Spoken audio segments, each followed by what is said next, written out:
You are listening to the Foreign Policy Focus podcast. We cannot wait for the final proof. The smoking gun could come in the form of a mushroom cloud. Haven't you driven enough people from their homes already? Bulldoze their villages, seize their property and their laws. They had no part in making it. Now working in Libya with friends and allies, we've demonstrated what collective action can achieve in the 21st century. Now the host of the show, Kyle Inslee. Joining me on episode 397 of the Foreign Policy Focus is Scott Horton. Everybody should know who Scott is. He's been on the show 5 times or so now. He's the author of the great book, Errand, Time to End the War in Afghanistan. He's the editorial director at antiwar.com. He runs the Libertarian Insititute. And add a new part to his whole bio here. He is now the author of the book, The Great Ron Paul, the Scott Horton Interviews 2004 to 2019. And that's what I got you on to talk about today, Scott. So welcome back to the show. Hey, thanks for having me, Kyle. How you doing? Pretty good. Great to have you back on, and a great time to have you on. I think episode 100 of the show was your release of your first book, Errand, Time to End the War in Afghanistan. So cool. As I'm coming up on 400 here, you've put out another book. So I don't know, that sounds like a pretty good turnaround to me. And this one's really cool. I've gotten to read, I don't know, about a third of it or so, at least, kind of early draft edition of this book. And so I'm really excited to talk to you about it today.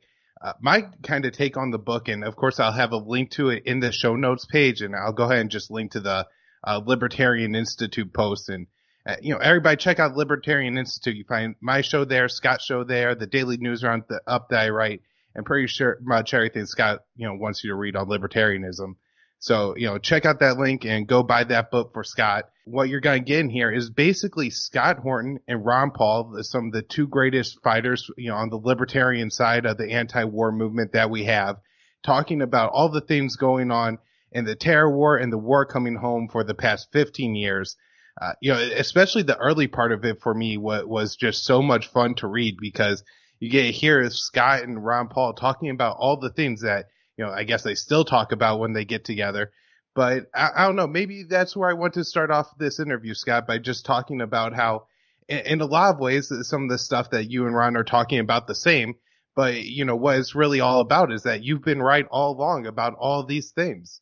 Yeah, well, and he gets a lot of credit for how right I've been. I was just smart enough to listen to him. But, look, he predicted I started interviewing him, and in that book, the interviews begin in 2004, but I started paying attention to Ron Paul in 1997. And from the very beginning, he was warning about terrorist attacks against the United States being brought on by America's Iraq policy. And he would say, Mr. Speaker, the Saudis are warning us this week that their population is getting really restless and angry and are, willing to do attacks against the United States in order to drive us out of there. And we ought to just do the right thing and go ahead and go now. And then when, I don't know, you might have been too young for this, but in 1998, it was the day that the full House of Representatives was to begin debating the articles of impeachment against Bill Clinton. They'd been referred from the Judiciary Committee. And the day they were to begin debating the articles, Bill Clinton launched Operation Desert Fox, who he named after Hitler's servant, the Desert Fox, Erwin Rommel. And he, bombarded Iraq, killing people for about a week. And Ron Paul gave the angriest press conference he's ever given, maybe the angriest statement he's ever given in his life, saying that, he's voting for impeachment, all right. And you can see this on YouTube. He's going to go ahead and vote for impeachment, all right, but he wishes that Bill Clinton was being charged with his real crime, and that is the war crime of his attack on Iraq. He has no authorization to do and is liable to lead to terrorist attacks against the United States. And so, just like when the dot-com bubble popped, Kyle, all it was just Ron Paul told you so. And so it's as simple as that. For those of us who were old enough and were paying attention back in the 1990s, September 11th was, one dot on a timeline that we'd already constructed in our minds, that we were already looking at, the advent of America's war on terrorism and the terrorists' war on us, and how Bill Clinton's policy, again for the millionth time, but I haven't won this argument yet, so I have to keep saying it, the policy of keeping the bases in Saudi Arabia from 1990, from the beginning of Desert Shield all the way through the rest of George Bush Sr. and through all of the Bill Clinton years, for 10 years straight, keeping the troops, particularly the Air Force, in Saudi Arabia in order to bomb and blockade Iraq. And that was the primary motivation and recruiting pitch of Al-Qaeda and their leadership for attacking the United States. And he just called that. So he knew it all along. And then when it came true, he has said essentially, and he doesn't talk this way, but essentially, I told you so. And now here we are. And now what are we going to do about it? As I quote him in the book, he says, we ought to do a letter of marque and reprisal, where essentially we put a death mark on bin Laden's head. This is presuming that Bush couldn't have just negotiated the extradition, but for the sake of argument, there's a price on this man's head. You have the right essentially to murder him, to kill him. Anyone does. Go ahead and kill him. And you won't be held responsible. You will still be held responsible for killing any innocent people. You don't have the right to kill any innocent people. You don't have the right to overthrow the government in Kabul. You have the right to hunt down and capture those that whoever the State Department says is guilty. Go and get them. And that's in the Constitution, Article 1, Section 8, right there. Congress has the power to declare war, and write letters of marque or issue letters of marque and reprisal. And Ron Paul said specifically, listen, it's so important that the reason we do this is so that the people in the Arab world and in the broader Muslim world don't get it mistaken and begin to believe that bin Laden is right about us, that we are at war with Islam itself or with Muslim people in general. That's just not true. And we want to make sure that nobody makes that mistake, or else we're going to have a lot worse problem here. So the way to do it then is essentially to mercilessly hunt down and kill the very few people who are literally responsible for the attack against us, and then leave everyone else alone. Bring the rest of the troops home. Tell the Middle East, listen, we were just trying to protect you from the Soviets, but they're gone now, and we can go too. Let's be friends and have a libertarian 21st century. It could have been that way from the very beginning. And so that's, obviously something that we talk about a lot in that book, is about how it should have been done instead. And really, maybe it's hard for people to imagine, but it shouldn't be. It really did not have to be this way at all. The entire war on terrorism, again, presuming that the Taliban wouldn't give bin Laden up, which in fact they would have probably. Right. But assuming there had to be a war, it could have been over by New Year's. Simple as that. I think that's just such an important point that you and Ron have made time and time again. And, I've talked about this on my show in the past that, I was in like the 4th grade when 9/11 happened. And so I feel like most of the opinions that I formed about it were just kind of what was, I absorbed from people around me. And there was never any consideration that it wasn't the entire, people of Afghanistan or the Muslim world at whole that was, at war with us in support of bin Laden, for the 9/11 attacks. That's just something that was never said. And I guess, it's a shame that you and Ron don't have, such a greater platform, because then everybody would understand that, that it wasn't the entire Muslim world against us. But that's certainly what got portrayed, it definitely in the mainstream media and pretty much everywhere other than, Ron's presidential campaigns. And I guess you got to interview him a few times, during his 2008 and 2012 campaigns. And I was lucky enough to, be involved in the libertarian movement by the time the second campaign rolled around. So, I really got to, kind of participate in some of the activism there. But, I guess talk a little bit about what it was like during that time in like 2008 when, Ron was on the news every day saying all the great things that he says on your show. And any highlights that you remember, anything from the book you like to talk about from that time? Sure. Well, I mean, just in terms of the book, I did not actually interview him very many times during those campaigns. I only just like once or twice. And then because the show is running at antiwar.com and Eric is especially paranoid about all 501c3 type matters, and we were so obviously in the tank for the guy, in terms of true love and everything else, that I never really talked with him about the campaign very much. It was like, welcome to the show, candidate Paul. Let's talk about the Korean crisis or whatever, And so that was kind of how that went as far as, on my show during that time. But as far as what that time meant for America, I mean, man, I can't overstate it. And 2012 was great, but 2008 was really the Ron Paul revolution, 2007 and 8. And it was just something else, man. And what happened was, and I'll tell you, and all of your people, and this gets mentioned in the book quite a bit, all of your people, you got to watch this documentary. It's called How Ron Paul Watered For Liberty. How Ron Paul Watered the Withered Tree of Liberty. Yeah, liberty's in there twice, but still. And man, it's so good. And you go, okay, well, it's a documentary about the Ron Paul campaign and the Ron Paul revolution. And so it's all right, but no, man, it's not all right. It's incredible. It's, and it gets better and better as you watch it. I think the director's cut was like 2.5 hours long or whatever it is. And, the guys who put this thing together, the credit that they deserve for going out and documenting for all history what happened during that time. And to boil it down, it was the fight with Giuliani. And again, I mean, it's not just that he beat up Giuliani fighting about the tax code or something. Ron Paul goes, look, man, America started the war with the terrorists, essentially, because we've been bombing Iraq for 10 years before they hit us. And Rudy Giuliani said to him, how dare you? I don't know what you're talking about. I've heard a lot of crazy explanations for 9/11, but they did it because we were bombing Iraq from Saudi. That's the craziest thing I ever heard, and I demand you retract that. I'm paraphrasing, not very loosely. And Ron said, hey, listen, I'm sorry. The CIA is correct when they teach about blowback, that this is what happens when you go meddling around in the Middle East. And he goes, and then look, bin Laden is now glad that we're over there. Because now, as he says, part of his strategy is to bog us down and break our army and bleed us to bankruptcy. And so now we're doing what he wanted by getting in there further. And he didn't quite get to say, to drive us out the hard way in the end, but still.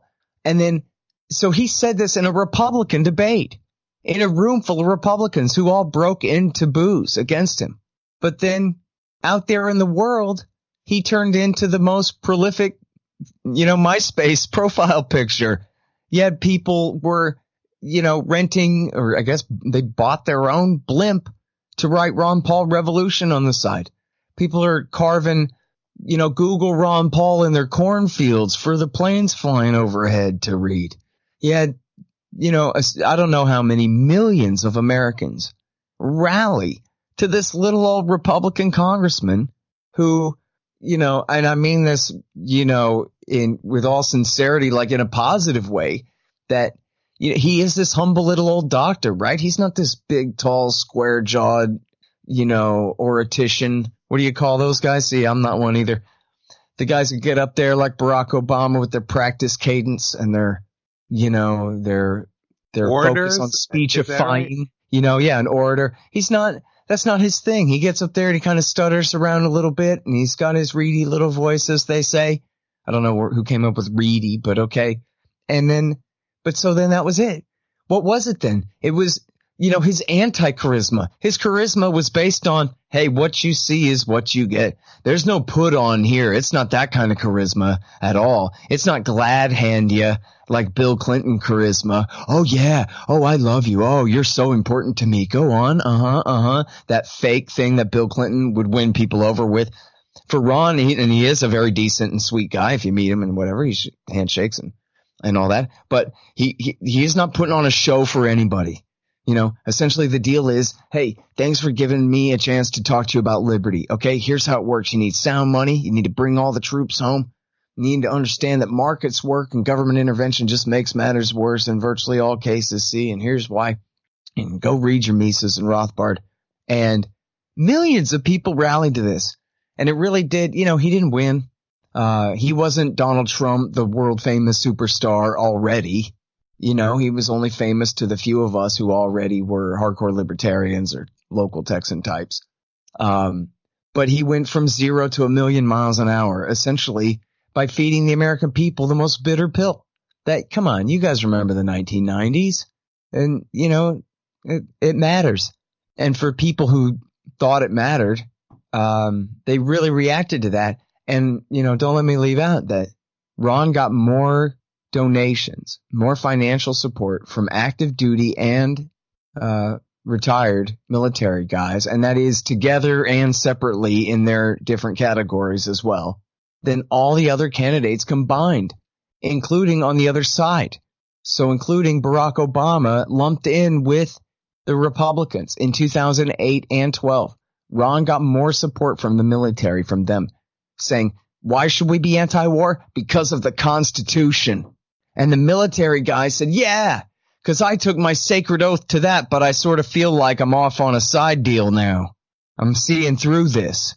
And here Ron Paul's not, Michael Moore, the big fat millionaire, Hollywood liberal communist hypocrite.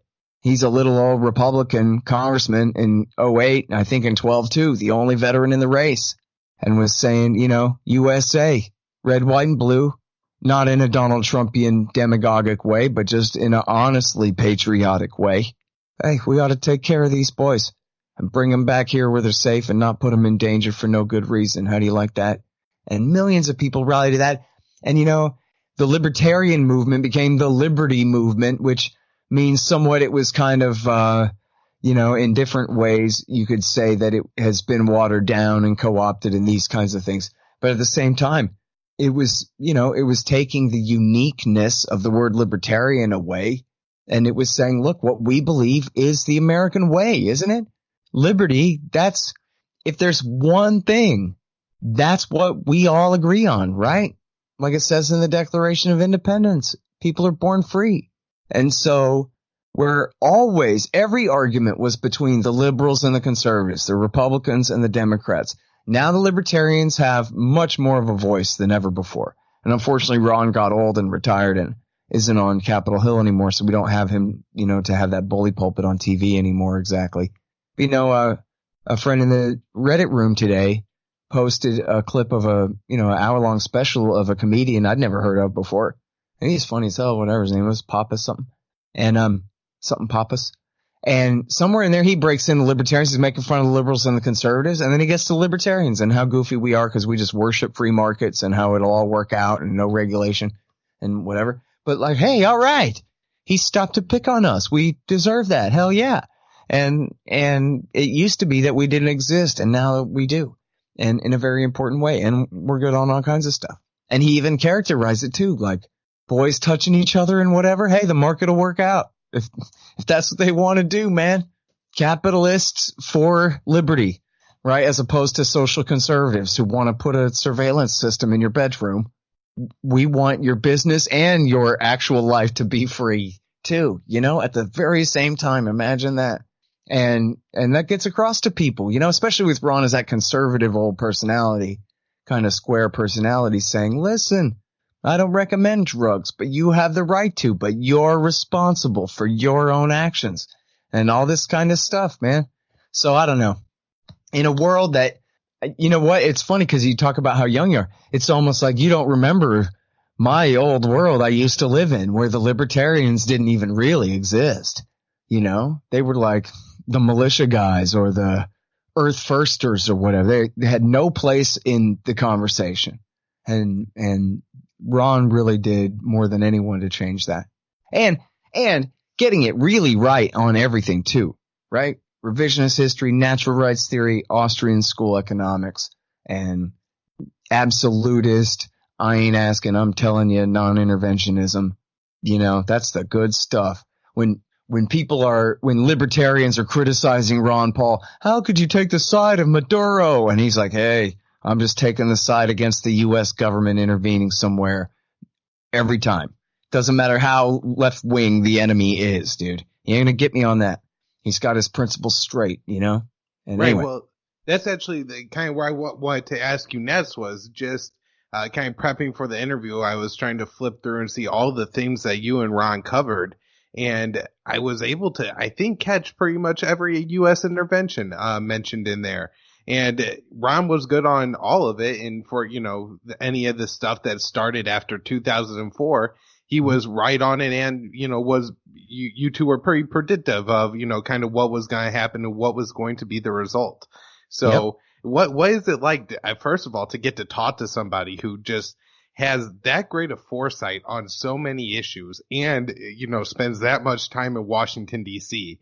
because that's got to be, you know, a crazy perspective to spend that much time around the rest of the swamp creatures and himself just remain Ron Paul, you know, never wavering on any of these issues. Even, you know, Rand is pretty good on most of the, you know, war stuff, but, you know, he falls into the trap of supporting the Kurds or, you know, whatever other, you know, dumb policy he decides to go along with for whatever strange reason. But Ron really never ends up doing that. And I guess, do you have any idea on how he is that, like, smart and knew all these things beforehand? Yeah. Well, a couple things there. So first of all, just in terms of what it's like to be me and have a chance to interview this guy, I mean, it's great. I mean, I really do believe that he's the greatest American hero ever.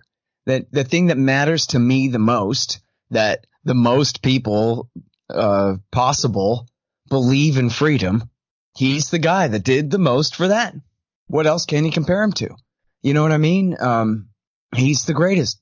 Thomas Jefferson, yeah, he signed the Declaration of Independence, but he had a lot of problems, man. Ron Paul doesn't have those.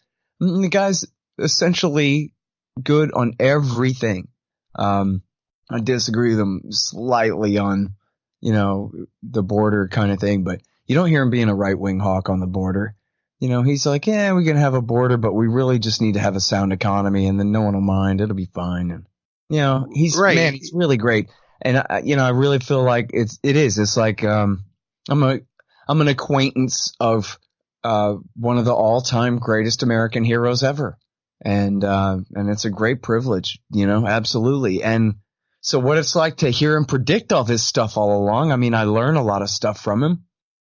We talk about all of these things, and he's got a great perspective. You know, by the way, he still does the Liberty Report 5 days a week with Dan McAdams and Chris Rossini there, where he and Dan are just foreign policy every single day, foreign policy first, because that's what matters to him most.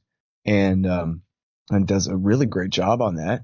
And it's kind of frustrating in a way to sit there, you know, with him or anybody else standing there watching the slowest motion train wreck in the world, where we're all kind of playing that role of Cassandra, where we can see it coming, but no one believes us and no one cares.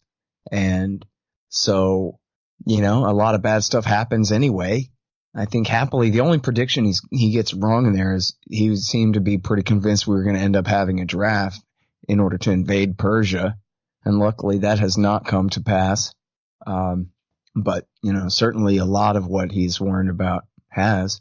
And, you know, I don't know, man. I'll tell you, it's interesting. This whole era of these phony wars, at some point, you know, assuming our politicians allow humanity to survive into the indefinite future, you know, hundreds of years at least, you know, there'll be a reckoning in the history books here between just how off everything was and the reality, though, of how many people knew all along, how many people said so.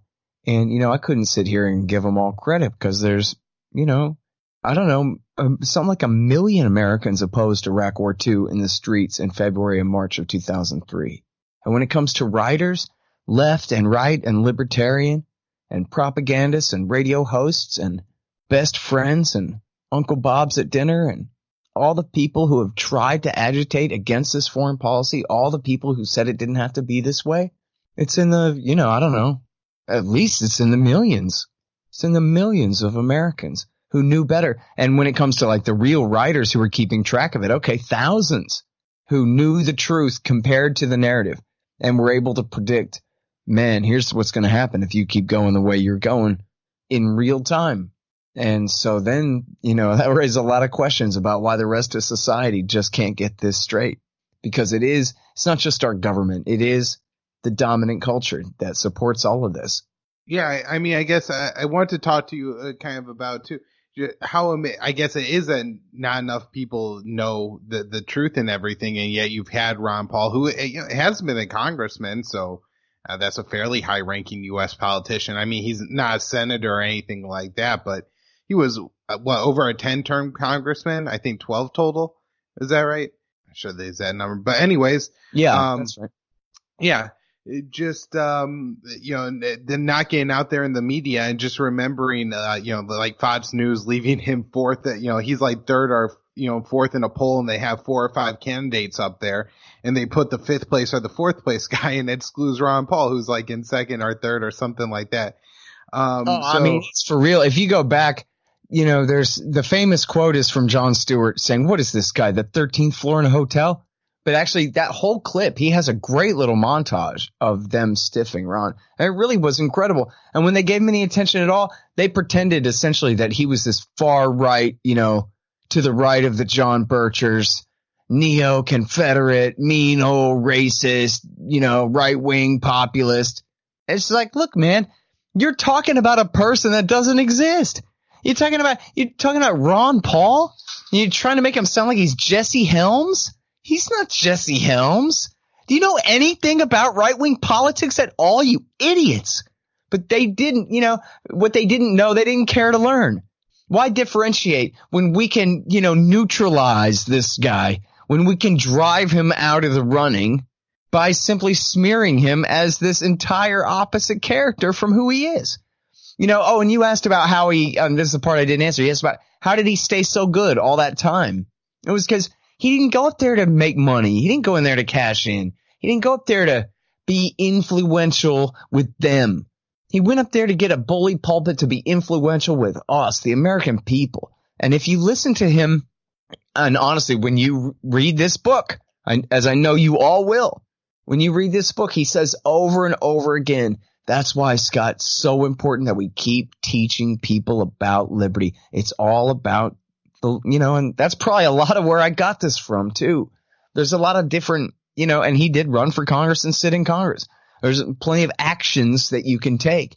But the bottom line is we got to get the American people to agree with us. We got to teach people about liberty and why and how it works so that they can believe that it will.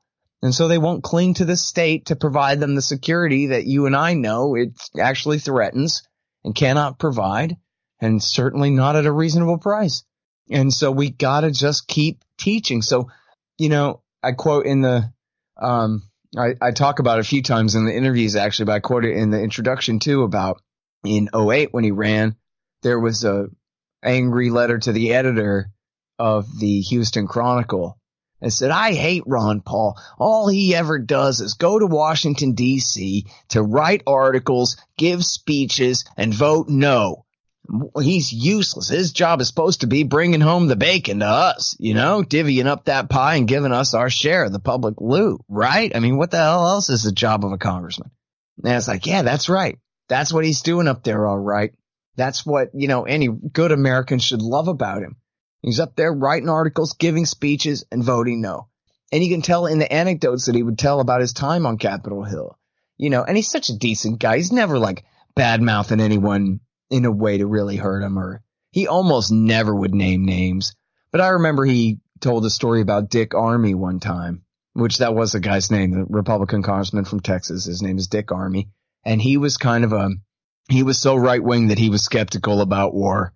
He was ideological enough that he could see through narratives. You know what I mean? That whole thing about if you stand for nothing, you'll fall for anything.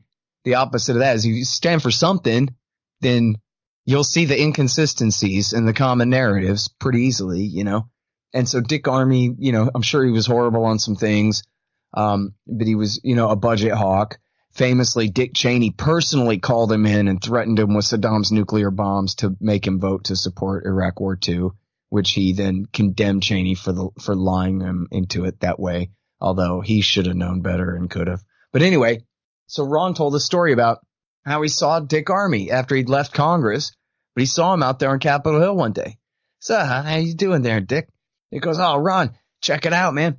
I got this job as a lobbyist for this firm, and I'm making X number of dollars a year, and it's awesome." And Ron said that he said to him, "Oh, man, I feel so sorry for you. Anyway, have a good day. Bye." Walked away. What a travesty. To Ron Paul, it would never occur to him to behave that way. That now that I've been in Congress so long, I can go be a lobbyist and make money. I mean, hey, he was a doctor. He understood Austrian economics, so he invested in gold, probably before Nixon closed the window. All through the 70s. He's doing fine. He doesn't need to be a lobbyist for anyone. It would never occur to him to be a lobbyist for someone. And so, I mean, that's your That's your difference right there. They're all Dick Army except for Ron. Right. You know? I even remember that, I think about 2011, I went and saw a Ron Paul speech at, U of I, and I mean, he filled up an arena. It was a really great moment, but I remember during his whole speech, I don't think he ever asked for donations, but then he, was like, go out and read stuff, learn about liberty. And so it's just so, I mean, he really just seems to care about the movement and, not about getting reelected or anything like that. It was just about spreading the word of liberty. Yep. And, to the point where he wasn't even, making campaign speeches to crowds of thousands of, kids that probably have, enough money to either buy a book or give $20 to the campaign.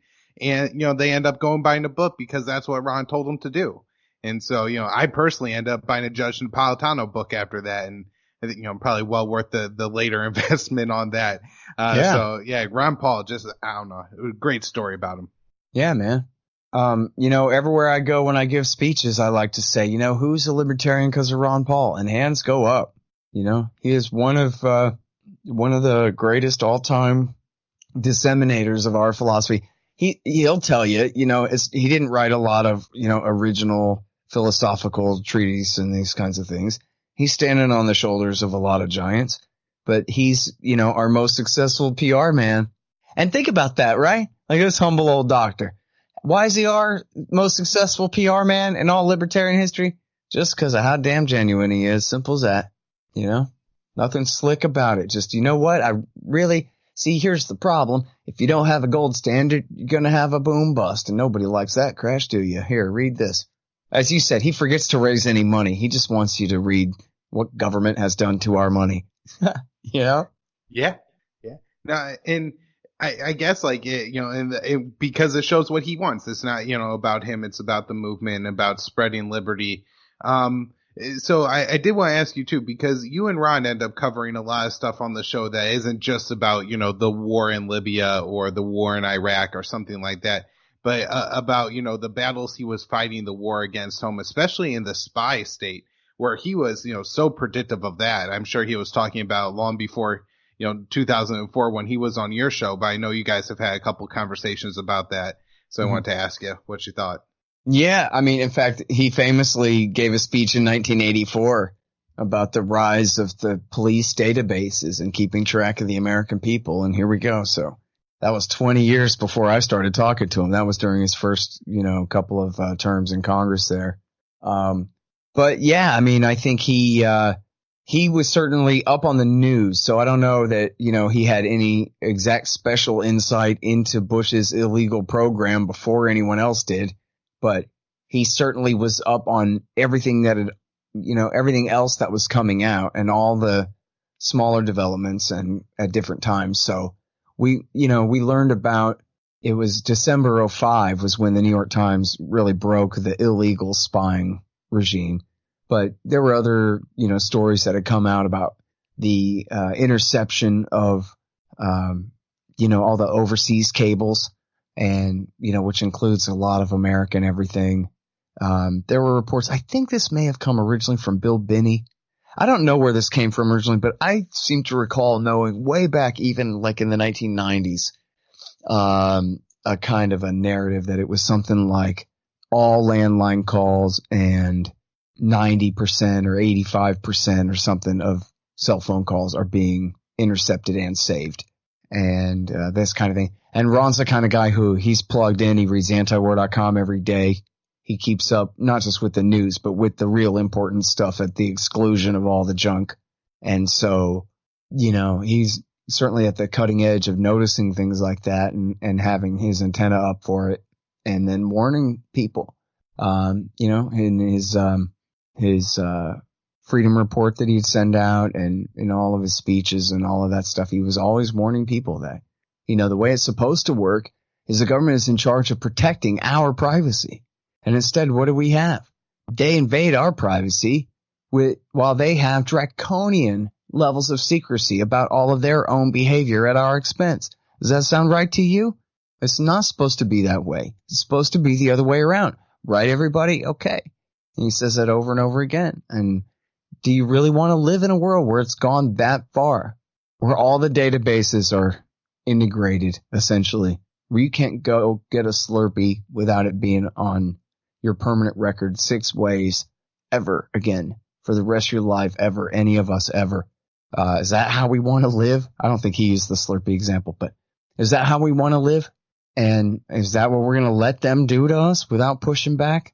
And, of course, the answers are all the wrong way. But, yeah, he absolutely has been, at the cutting edge of warning about that stuff all along.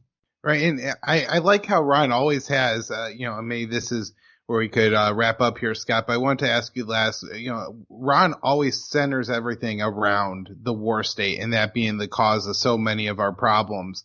I feel like a lot of mainstream libertarians don't do that. They tend to either look at economics first or police state first or, very kind of constitutionalist and looking at the laws going on. But Ron always put the war state front and center. And, he's done that with, his Institute for Peace and Prosperity, obviously. But I don't know if you have any thoughts on either why Ron did that or, just maybe how important it was that he made that his issue. Yeah, well, he famously started out as a gold bug. And if you read some of his stuff from the 70s, from the Foreign Policy of Freedom, the very late 70s and early 80s, you can tell he's a little bit more birchy, a little more anti-communist and a little more hawkish. And he doesn't trust Chinese, détente with Russia and China, and this kind of thing. I think he was against all the boycotts against them and that kind of deal. But he was saying, why would we be, giving them subsidized grain and all this stuff, propping up a regime that we despise, which is a fair point. But he kind of came from there. And what he was really interested in was gold. And, as in terms of its usefulness in preventing excess government spending and preventing the terrible boom bust cycle that we all suffer on this paper standard. And so that was how he started out. And I think he just, he was a non-interventionist and, he is a contemporary of Rothbard and all those guys. So he had, plenty of good doses of libertarian, anti-interventionist, influence there. I think he always felt that way anyway. He said he became a doctor. He went into medicine so he wouldn't have to fight. Not because he was a coward, but because he didn't want to hurt anyone. Not that he was afraid of getting hurt, but he didn't want to hurt anyone else. So he said he's always kind of been like that. And so, but he's not some kind of chicken hawk who's going to, support a bunch of action to get other people killed. So, and then I think he just lived through, and again, being himself too, not being one of these other guys. Being himself means being essentially completely divorced from any need to fit in ideologically with anyone else up there on Capitol Hill. There's them and then there's Ron. Dr. No. He does his own thing. So, there was no real pressure on him to be a hawk. You know what I mean? He was essentially had a hall pass to be different on anything that he wanted to. No one expected anything different from him than to go his own way. And so I think he just sat there and lived through the same few decades we've been living through here and has, really became more and more radically anti-war, the worse and worse the war's got. And you think about from the point of view of somebody like him or even Pat Buchanan or these guys who were right-wing and anti-war at the end of the Cold War, who said, all right, now the Soviet Union's gone. Now we can get our peace dividend. Now we can be a limited republic. Now we can be a normal country in a normal time, as Gene Kirkpatrick, the neocon, had even said. And then just, you can imagine their dismay when Bush Sr. said, oh, no, it's the new world order now. And under the United Nations, we're going to go around and we're going to fix everybody's wagon just right and all these things, and no one can stop us.